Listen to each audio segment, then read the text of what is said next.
Good afternoon, and thank you for joining me for another office hours training. I'm Crystal L. Gunn, your financial strategist, and part of my job as that strategist, be it on the business side or the personal side, is to help you heal, redefine, and create a solid financial relationship or a strong business base or foundation on which you can grow.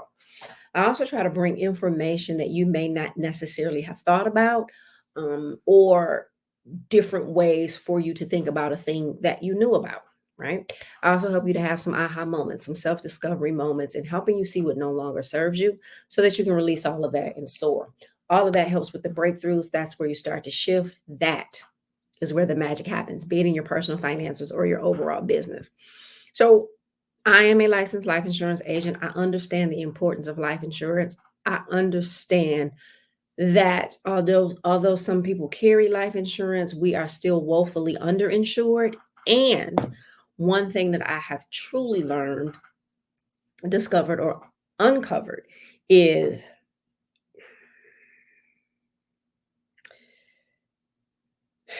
the lack of knowledge surrounding life insurance, right?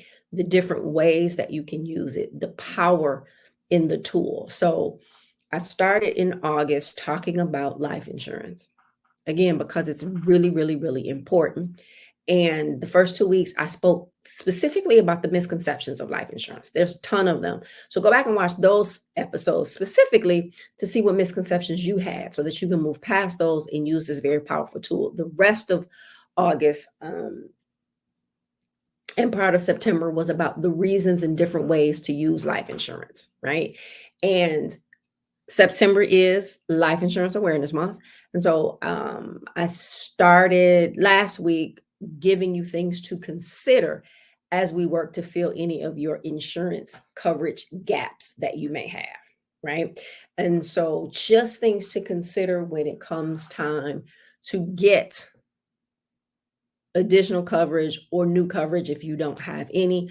Obviously, when we're talking about that, I'm definitely going to tell you all of these things, but to just throw up on you, this kind of definitely gives you some knowledge, allows you to think about it. And then when it's time to put a policy in place, you're going to have questions about a certain thing, and we can talk about those things in detail. So the next item I want you to consider when speaking about life insurance is the beneficiaries, right? So it's one of the most important decisions in life insurance planning because you have to determine who will receive the death benefit, right? And the death benefit, if there's cash value, whatever it is, you have to determine who will receive that death benefit. And that's the sum of the money paid out upon your passing.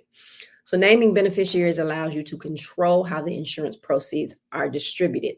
But your choice of beneficiaries, right? It can include a spouse, children, other family members, a charitable organization, a trust account. It all depends on your financial goals and circumstances, right? So I always talk about, yes, life insurance itself is a thing, right? But determining the strategy and what kind of coverage you need, that's not a cookie cutter thing. It's gonna be different for everybody, right? And I talked about some of those reasons in some past episodes. Again, go back and watch those episodes. It's a wealth of knowledge in them. So when you talk about choosing family members as beneficiaries, typically, if you're married, people will name their spouse, or they may name their children as primary beneficiaries. This ensures that the people who depend on you are financially protected. You can also divide the benefit among multiple family members, specifying what percentage of each person you will receive. It's also possible to name contingent or secondary beneficiaries who will receive the benefit if the primary beneficiary or beneficiaries cannot, right? So let's talk about that primary beneficiary. You can have more than one primary beneficiary. Easy numbers. Let's say the death benefit is $100,000, which everybody needs more than that. In general, right? Let's just say your death benefit is $100,000. You have no spouse, but you have 4 grown children. You may just say they're all primary beneficiaries. They all get equal parts, right? So $100,000 divided by 4, that's what they will get. Or you could say, you know what? I'm going to give child number 1, you know, $35,000 and then divide the rest by 3 and the remaining get that. And your reason behind that might have been, well, because that child number 1 is going to be the one who takes care of the funeral, the expenses, and all of that. Whatever your reasoning is, primary beneficiaries, you can have more than one. I always suggest that people have more than one beneficiary. They could be the secondary beneficiary, meaning they'll only get the money if the primary beneficiary is not available, cannot be found, or has died before you. And I've given the example of someone who that literally happened to. The young lady died. She had a beneficiary. Her mother was the beneficiary, but her mother died a year earlier, and she didn't have a secondary beneficiary, and she had never changed the beneficiary. So upon her death, when her family needed that policy in order to prepare for funeral and take care of all of that, they could not get the money because the one beneficiary she had died before she had. So now that policy had to go to probate. And we know probate doesn't happen overnight, right? So you want to make sure that when you're choosing those beneficiaries, you're thinking all of that through. You may also name a charitable organization as your beneficiary, right? If you have charitable causes that you care about, you can choose and designate part or all of your life insurance policy to a charity or nonprofit. So you may name a charitable organization a partial beneficiary. Let's say you feel real strongly about one of the causes, right? You may say, you know what, a portion of this. Again, remember, you can have more than one primary beneficiary. So you can say 10% or 20% of my death benefit is going to go to this organization, and then the rest is going to go to whoever the individuals or the trust account that you've designated to get the remaining part of that beneficiary, right? Which leads into trusts as beneficiary. So another option is to name a trust as a beneficiary. This can be particularly useful if you have minor children or family members with special needs. So a trust allows you to set conditions on how and when the funds are distributed, ensuring that the money is used responsibly and for what it's intended to be used for. Also, when you talk about being able to pass down generational wealth and keep generational wealth going, if you're leaving a very large sum of money, you may want to put it in a trust because, again, you can dictate what happens with that money. And you hear people talk about, oh, such and such, oh, he was a trust fund baby. Well, that's how adults become trust fund babies, because money was put in trust for them. And then that parent may have said, well, this kid is going to get, yes, they have to work. You can put that into that trust, but then they're going to get $10,000 a month every single month, right? So they're getting money out of this trust that you set up before you died. And then going back to the multiple beneficiaries, which we kind of touched on already, where you can name more than one beneficiary and divide that death benefit among them, right? Keeping beneficiaries up to date is essential, right? Life circumstances change. Marriage, divorce, birth of children, or the death of a beneficiary may necessitate adjustments. Keeping your beneficiary designations current assures that the death benefit goes to the right people or the organization. Put it in your calendar. Every year, you're going to check the death benefit. If something happens, marriage, divorce, again, birth of a new child, death of someone else. You're going to go in those life events. You're going to go in and you're going to check those out. And you may put a reminder every quarter, every 6 months. Hey, has a life event happened that I need to change my beneficiaries? Is really, really important. And it is not to go back and remind you of death, because sometimes people don't even like to talk about those things, but we don't know the hour, the day, or the second. So it's better to be prepared, right? Why is it important? It allows you, these beneficiaries allows you to control the financial future of your loved ones, ensuring that they are provided for after your death. So without a named beneficiary, the death benefit could be paid to your estate, which can lead to legal complications and delays in distribution, right? So by making thoughtful beneficiary decisions, you can ensure that your family's financial security and your personal values are reflected in how your life insurance benefit are distributed. The other thing that I do want to take note is, and I've seen it and I've talked to people who have done it, where they have made their child under 18 the beneficiary. Well, they can't get that money. And the court, if you don't have documentation and things in place, the court is going to appoint someone over those funds, right? And it might not be, or they may not do what you want them to be done. Plus, somebody got to pay for that. So that's going to come out of the proceeds of that death benefit. So having all of this stuff in place works for you and definitely works for your family. So do me a favor, pull out your current policies and review your beneficiaries and ask yourself these questions. Is the current beneficiary still alive? Or is the current beneficiary the one that you want to be the beneficiary today? I need you to think about that, right? You may have just put somebody down. You did a policy at work or you did a policy outside of work, and they asked, the question came up, well, who do you want the beneficiary to be?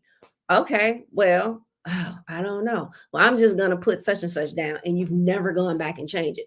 Or you put somebody down who you really wanted to be the beneficiary at that time, and now that was 5 years ago, and you look at their life today and you're like, heck, no, I don't want this person to be the beneficiary, right?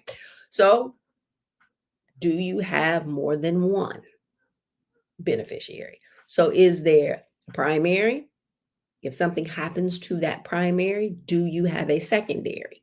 Right? Go back and look at that secondary that you're putting is in that second position. You may want, you may have your grown daughter as your primary beneficiary, and you want all of the proceeds to go to her, right? But what happens if something happens to both of you? Or, again, like in the example I gave, the young lady had her mother as the beneficiary, but her mother had died before. That secondary beneficiary only gets the funds if the first is no longer living or the first just absolutely cannot be found, right? And then do the beneficiary that will handle any arrangements after your death, do they know they are the beneficiary? Do they know your wishes, right? You may want to be cremated, and in their minds, they absolutely want to do a funeral, right? Will they execute your wishes, whatever they are? And do they have the information on the policy? Hey, I have this life insurance policy. Here's who it's through. You don't have to tell them what the amount is, but they need to be able to gain access. You know how many times that I've heard people say, well, we got to go search grandma's house or auntie's house or mama's house to find the insurance information, or they didn't even know that the person had a policy, and they found all of these policies tucked throughout the house. So again, whoever that beneficiary is or beneficiaries are,